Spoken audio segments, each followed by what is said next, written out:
vivid reminder of this scene, of how profound the experience was. One man, the Samaritan, ran to Jesus to praise God and express his gratitude by simply saying, "Thank you." Now, all were healed, of course. All were healed.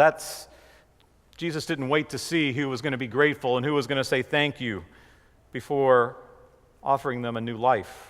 That's the nature of God's grace. God is merciful and good, but it's clear from this text that the one who came back, the one person who took the time to go back to the feet of Jesus and to say thank you, received something more, received a healing that was deeper. They all were healed of whatever skin condition, whatever disease they suffered from, leprosy or any number of other ones that were sort of lumped into that. And they were all healed from their social isolation. We know well that those who were lepers were outcasts. They weren't allowed to be a part of their families or their hometowns, and now they had that opportunity again. All received that. But the one who came back to say thank you received something more. Got to hear those words, "Your faith has made you well." I've often wondered why the other 9 did not return, what may have been going on in their heads while there were 10 and only 1 came back. What were the other 9 doing? Perhaps they thought they had deserved what they received, that they were good people who were suffering needlessly, and so it didn't occur to them to give praise and thanks to Jesus. Conceivably, maybe they thought their obedience in doing what Jesus had asked was enough. They showed themselves to the priest as they were told to do. Nothing further was required for their healing, so nothing further was offered. I think we all have that tendency from time to time, even when it comes to our faith, to doing whatever we think is the bare minimum required. And once we can check off that box, we move on to other things. Or maybe they were so elated by their good fortune that they simply forgot to give thanks and praise. Sort of that age-old spiritual condition where when we're suffering and struggling, it makes sense to go to God in prayer. But when things are going well, it's sometimes the first thing we forget is to say thank you. But when I really stop to think about it, I doubt any of those things are true of those other 9 who didn't come back to Jesus. If I put myself in their shoes, I realize, of course they were grateful. Of course they were thankful. How could they not be? In their hearts, they were grateful. They couldn't wait to get back to their loved ones to celebrate or to their hometowns to experience and enjoy the new life they had been given. Of course, they were grateful in their hearts. But here was the key insight that I had as I thought about this text for today. Gratitude needs to be more than in our hearts. If I have to see another sermon title, The Attitude of Gratitude, I'll probably get a little nauseous. I've used that like 3 times in my ministry, and I think every pastor is required in their ordination to have at least one sermon that's called An Attitude of Gratitude. We should be ashamed. Not really. It rhymes. We like rhymes. But gratitude needs to be more than something that's just in our hearts. It needs to be more than just a sentiment, something that we feel. Gratitude starts there, and it lives there, but it cannot end there. The one who came back to worship Jesus took the next step. He came back to offer a concrete expression of his gratitude and his thanks to Jesus. And his actions made all the difference.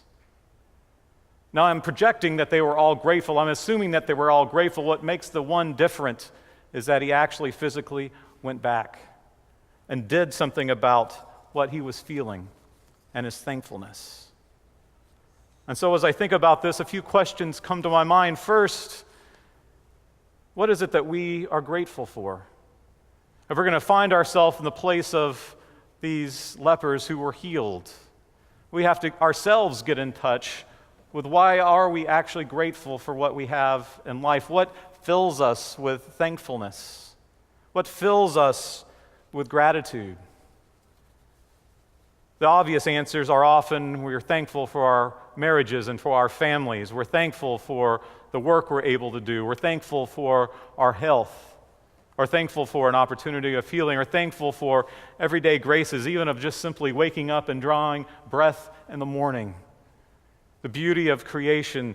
We could go on and on. We could probably go around the room. I don't want to scare you, so I won't do that, but we could probably go around the room, and each of us could name things that we're grateful for. Part of gratitude is getting back in touch with that and being mindful of those things. And the truth is that we all need healing. We all need that salvation. Sometimes we aren't in touch with how badly we need that. But I've often thought that if our physical bodies reflected our spiritual reality, we all might appear a bit leprous from time to time.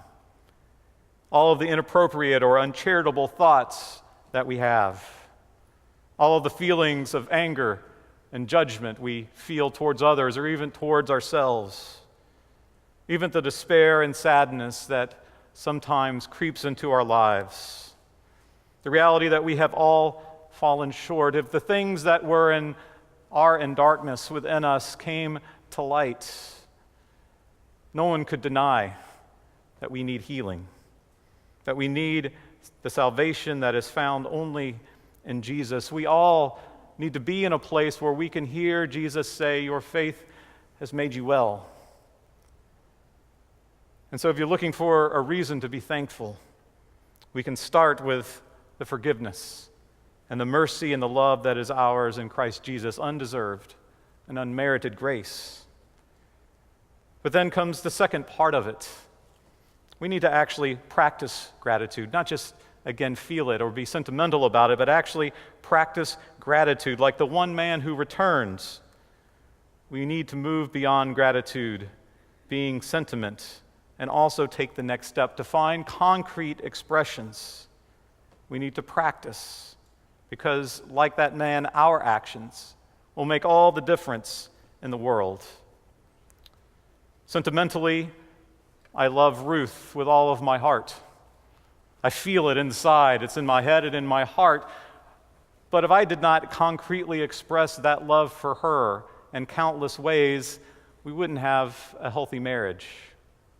If I didn't express my love for my friends, we wouldn't actually have a friendship. Keeping it within me does no good for me or for them. It's the expressions of love that keep our marriages together, that keep our families together and our friendships strong. Do any of you remember the book? It came out, it's still around, it's called The 5 Love Languages. It was published by Gary Chapman in 1995, and it was a huge hit. And so he kept on publishing new versions of it, the 5 love languages for, of course, your marriage, and then the 5 love languages for your family, and then the 5 love languages for the single person, and then the 5 love languages for you and your pets, and it just sort of goes on in the series, I guess, if you can put a new topic. But it was a sensation, not because it was rooted somehow in clinical psychology. It came from his experience with couples. And he recognized that a lot of the problems people had in their relationships wasn't their feelings for one another, but it was the expression of their feelings. They didn't know how to concretely share and show that they loved the other person, and did not know how to receive and recognize when they were being loved. And so the 5 love languages became a great way to think about that. It's not the end-all, be-all, but it was helpful. And the things that he named, the 5 that he named, were words of affirmation, actually verbally saying that you love somebody. The quality time was the second one, that you're not just present with somebody, but you're actually focused, your undivided attention on them, or their attention on you. The third love language were gifts, those gifts that you give to another to share that you love them. The fourth was acts of service, where you do something for somebody or someone does something for you as an expression of love. And then the fifth was physical touch. As Gary Chapman was careful to say, always in appropriate ways, particularly when it's love languages outside of marriage, but the actual physical touch, a hand held or a hug or even a hand on the shoulder, can convey that love. I thought about that as I thought about the need for us to concretely express our gratitude to God. That we need to not just feel grateful, to express it in these tangible ways. And so perhaps instead of love languages, we need in our worship life and in our prayer life to have gratitude languages. A variety of ways in which we find a way to come back to the feet of Jesus and say thank you. And I think we could learn from the 5 love languages and start with words of thanksgiving. That we begin with prayer. The man who returned actually said the words to Jesus, "Thank you." And that ought to be the beginning of our prayer life, I would say, every single day. When you wake up in the morning or before you go to bed at night, to take even just a minute and to name those things in your life for which you were thankful, for the things for which you are grateful. Actually name them, write them down, and say thank you to God. Express your gratitude verbally.